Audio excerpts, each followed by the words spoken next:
la première news dont on va parler aujourd'hui, eh bien, c'est un article de la CNBC et croyez-moi, on est en pleine bataille des IA actuellement entre ChatGPT, Bard de chez Google. On en a déjà un peu parlé dans cette chaîne en tout cas, mais du coup j'essaie de suivre ça de loin et j'aimerais bien aussi revenir un petit peu sur les faits et les choses qui se passent de tous les côtés parce que on est sans doute, et je le dis vraiment en mesurant mes propos, on est je pense au tournant de peut-être en tout cas un mouvement très important dans le monde de la tech ou même de la façon dont on consomme Internet actuellement. Il faut savoir que c'est Google qui eh bien, maîtrise le game complètement de la recherche sur Internet et que ChatGPT couplé à Microsoft vient sérieusement rebattre un peu les cartes, pardon, je voulais dire. Du coup, on va regarder un peu ce qui se passe parce que du côté de chez Google, nous, on a fait sur cette chaîne, en tout cas, un live avec Cindy, que je remercie encore d'être venue avec moi, utilisatrice un petit peu de ces IA dans son travail, en tout cas dans la manière qu'elle a de travailler. Et du coup, on a suivi l'annonce de Paris qui avait eu lieu. C'était un mercredi de mémoire, je crois que c'était la semaine dernière, enfin, moi je perds un peu la notion du temps. À tout le temps avoir la tête dans le jus. Mais on n'est pas là pour parler de mes problèmes, on est là pour parler sans doute des problèmes de Google, parce que en fait nous on a couvert ce live et en fait on a constaté à la fin de ce live, et je l'ai vu par rapport à Cindy qui a un recul beaucoup plus important que moi, qui est tout le temps la tête un peu sur l'actu tech et notamment sur les actus de Google, que eh bien elle était un peu déçue de la proposition de Google. Et du coup, apparemment, elle a visé juste parce qu'elle n'est pas la seule. Il se pourrait même d'ailleurs qu'au sein même de Google, eh bien, les critiques commencent à arriver, affluent, et elles vont directement à l'encontre de Sundar Pichai. Alors si vous vous demandez qui est Sundar Pichai, vous pourrez croire, et voilà, on va dire que c'est un abus, que c'est Jason, mais de la chaîne. Mais non, c'est le patron, ni plus ni moins, de Google. Et en fait, ce qui est reproché à Sundar Pichai, c'est peut-être d'avoir lancé Bard de manière vraiment précipitée, bâclée. Et d'ailleurs, ils ont même un terme pour ça aussi qui s'appelle non-googlé. Donc c'est Google avec EY à la fin, un peu comme l'autre là qui existait à l'époque qui disait Posey, tout ça là. Aussi, ils ont apparemment un mec comme ça aussi chez Google. Je me souviens plus de son blaze, mais bref, voilà, c'est pas très important. Mais lui, il dit non-googlé.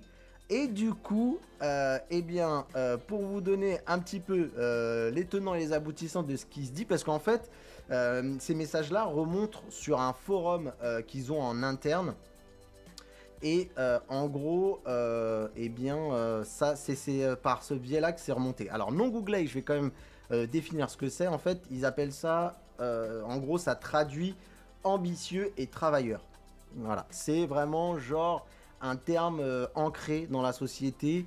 Il faut googler, même les plus grosses instances, on va dire, de Google, au plus haut sommet de Google. Des fois, quand on interpelle les salariés et qu'on leur demande d'être plus productifs et meilleurs, on dit faut être googlé. Bon, voilà. Je trouve qu'en français, en tout cas, je trouve pas le mot ouf, mais pourquoi pas. Alors, lundi, ce qui s'est passé, c'est que le lundi, Pichai, en fait, il dévoile certains détails du chatbot qu'ils ont décidé de lancer, qui s'appelle Bard. Mardi, Microsoft annonce le New Bing, qui intègre justement ChatGPT, parce qu'en fait, pour vous juste rappeler, Microsoft a mis 10 milliards de dollars dans la société qui s'appelle OpenAI et dont l'un des fondateurs est malheureusement, pardon, c'était peut-être un lapsus, mais en plus, c'est même pas forcément trop ce que je pense, mais bref, en tout cas, il y a Elon Musk là-dedans, lui qui a d'ailleurs toujours combattu les IA et qui a toujours dit que c'était une menace pour l'humanité. Il faut croire qu'apparemment il met quand même ses billes dedans. Ce mec est controversé de ouf. Mais bon, du coup, pour vous donner un petit peu ce qui se passe, c'est que du coup, mercredi, comme vous l'avez pu le voir en direct sur cette chaîne, eh bien, Google a fait la conférence à Paris. Et en fait, l'événement a été pour beaucoup très décevant. Et pire encore, des personnes en interne chez Google n'étaient même pas au courant qu'il y avait un event.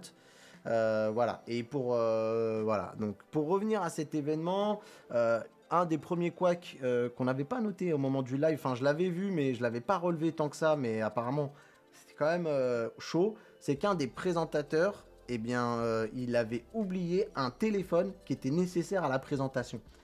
Un téléphone qui devait servir la présentation avait été oublié et je suis un peu sidéré de me dire que à ce niveau-là et dans ce type de boîte-là, bah, on n'est pas foutu d'avoir un backup, quoi, un téléphone de backup qu'on est sûr de laisser peut-être sur place ou voilà, ou vraiment d'avoir quelqu'un d'autre au cas où justement la personne qui devait être là n'est pas là. Parce qu'on prend juste un exemple, là apparemment c'était un oubli, mais admettons que la personne est malade, clouée au lit et qu'elle peut pas venir.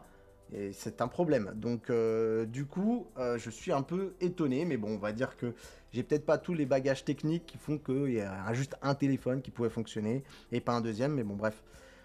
Un peu avant, Bard avait fait une erreur factuelle sur une des questions qui lui avait été posée en fait, et ça apparaît dans un screen où on pose des questions sur le satellite James Webb, et en fait il dit que c'est le premier satellite à avoir fait une photo de, je sais plus trop comme ça le détail fraîchement en tête, mais bref, et c'était factuellement faux, et du coup ça avait coûté 100 milliards de dollars de valeur boursière, parce qu'on lit beaucoup de titres sur ce genre de choses où on dit Google a perdu 100 milliards de dollars en une journée ou je sais plus trop quoi, et c'est en fait c'est complètement faux de dire ça, parce qu'en fait c'est de la valeur boursière, c'est de l'argent que tu n'as pas tant que tu retires pas tes billes.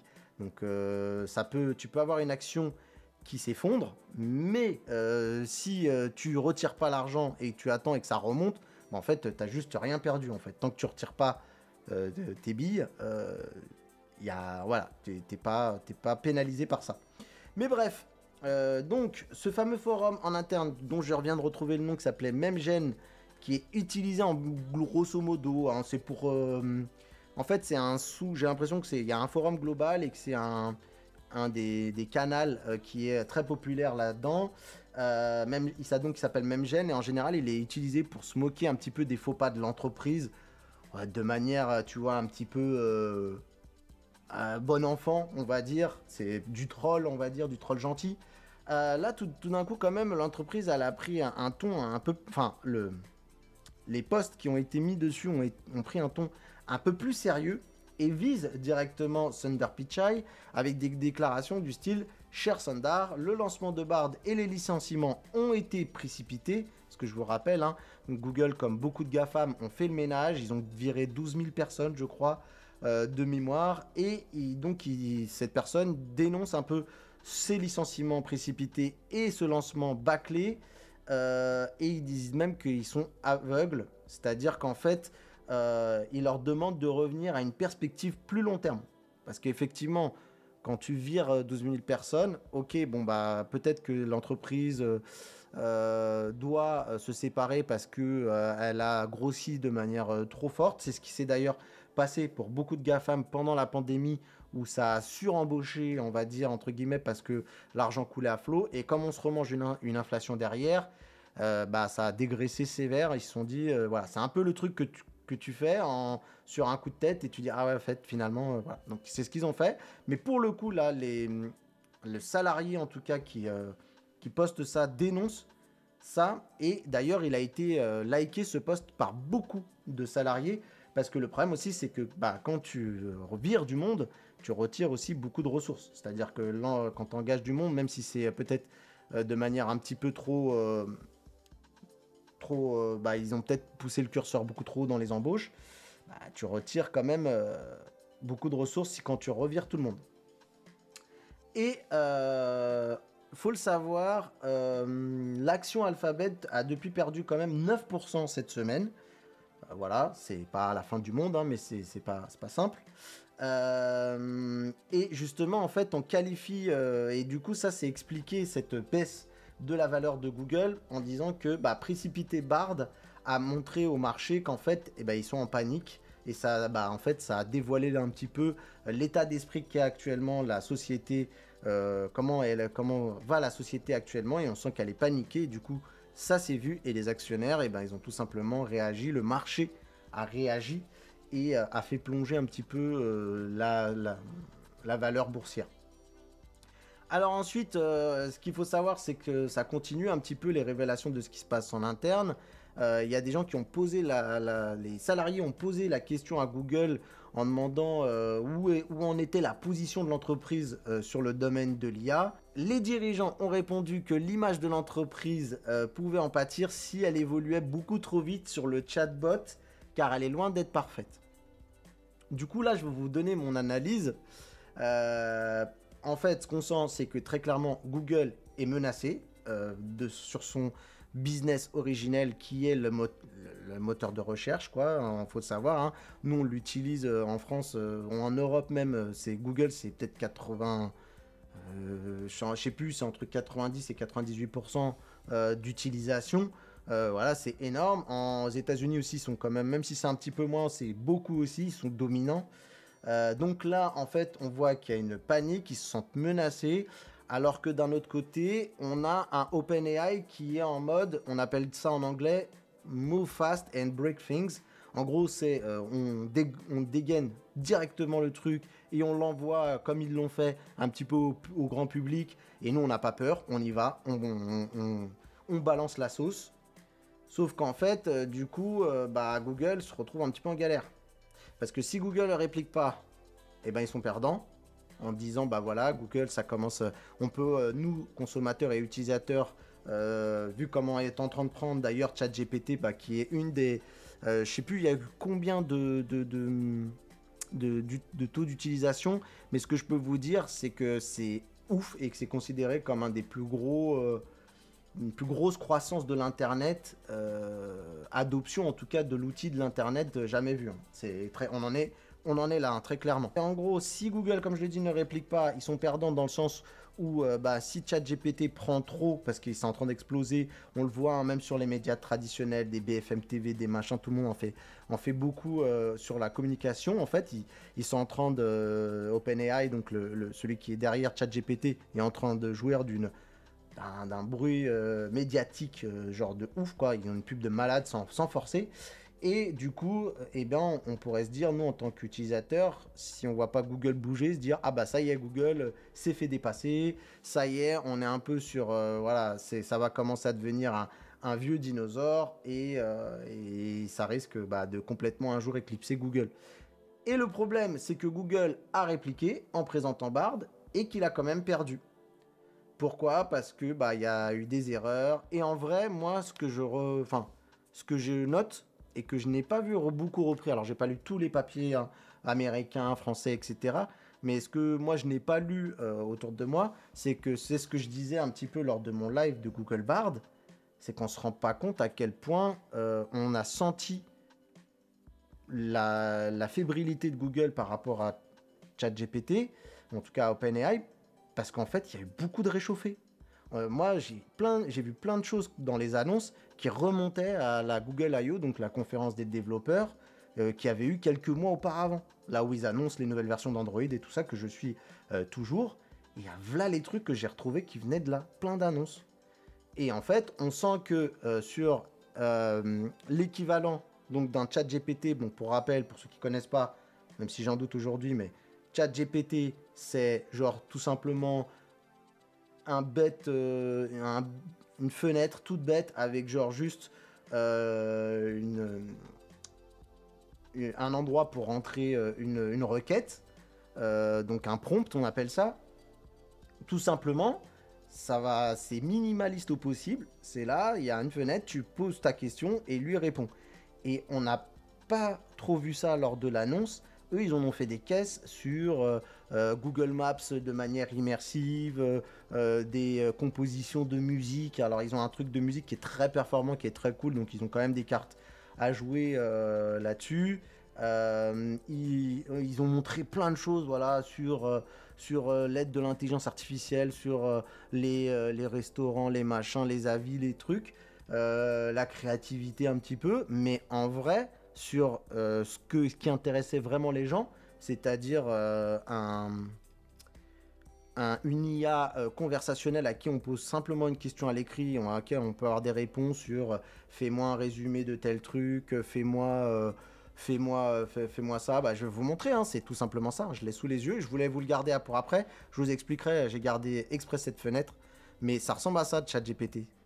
Et en vrai, c'est super efficace. C'est-à-dire que ça va à l'essentiel, sans fioritures, sans rien. Et je pense que le minimalisme de ce chat GPT fait que c'est ce qui cartonne. Et c'est pour ça que j'ai senti mon invité, Cindy, bah, très dubitatif, parce qu'elle n'a pas retrouvé ça, en fait.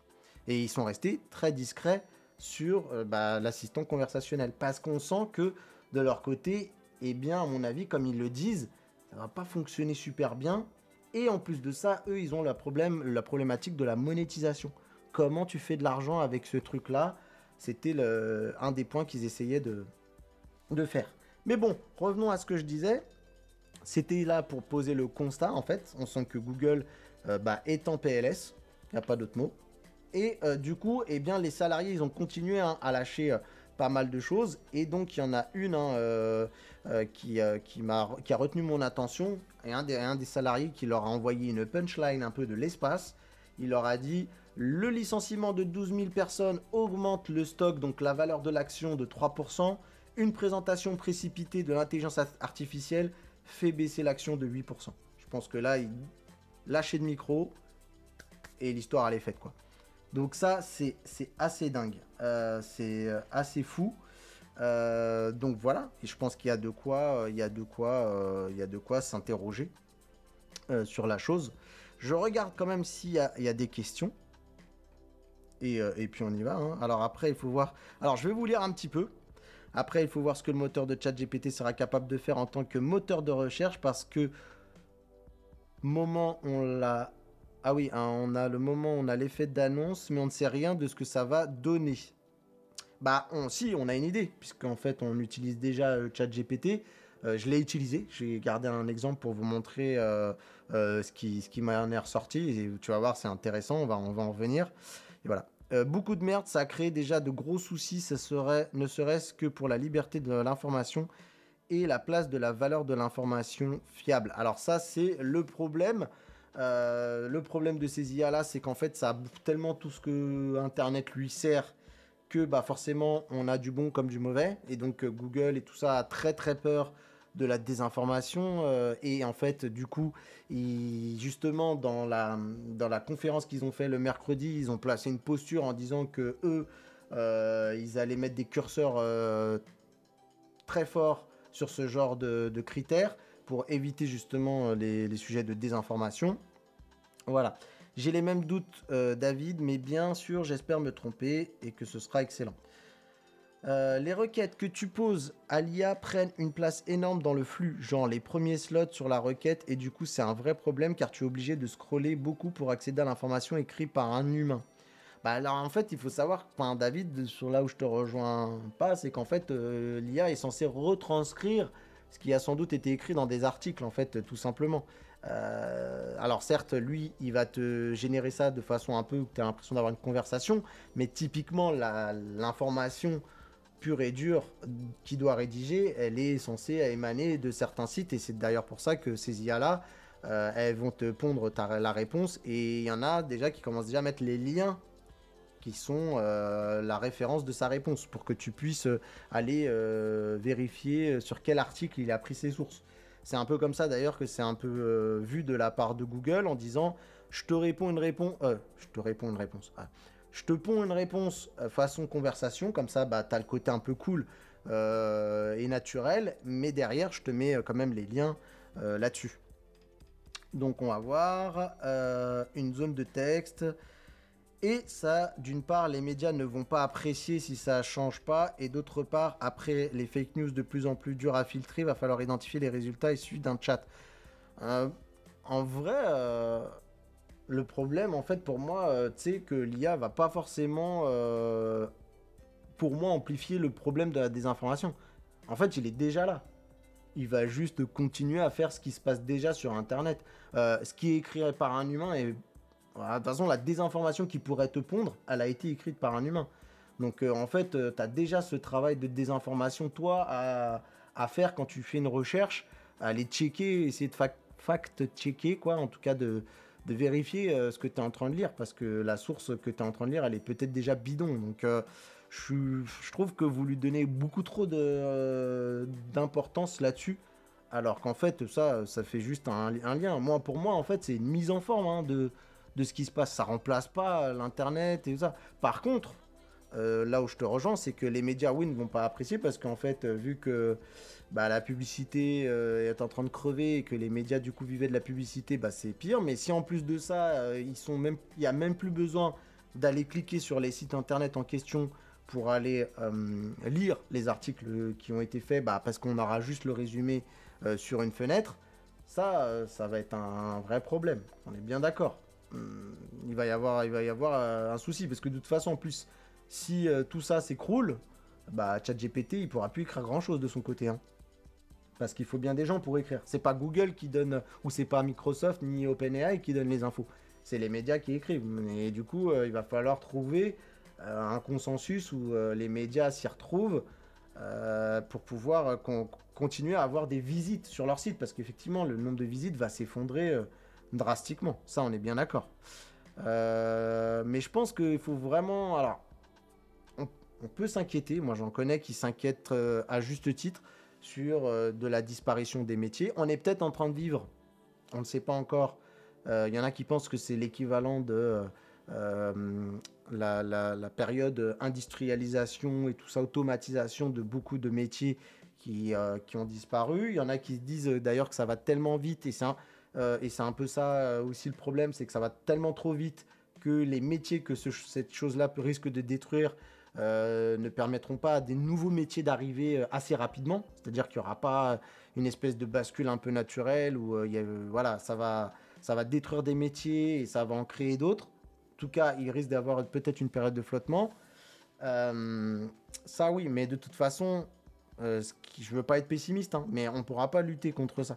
Comme les gens qui ont lutté contre l'industrialisation, tu pourras rien y faire. Il faut apprendre à composer avec, essayer de te retourner très vite. Il y en a qui pensent qu'en vrai, il faut déjà s'accaparer ces outils pour les maîtriser parce que ça pourra devenir une valeur un jour marchande sur le marché du travail.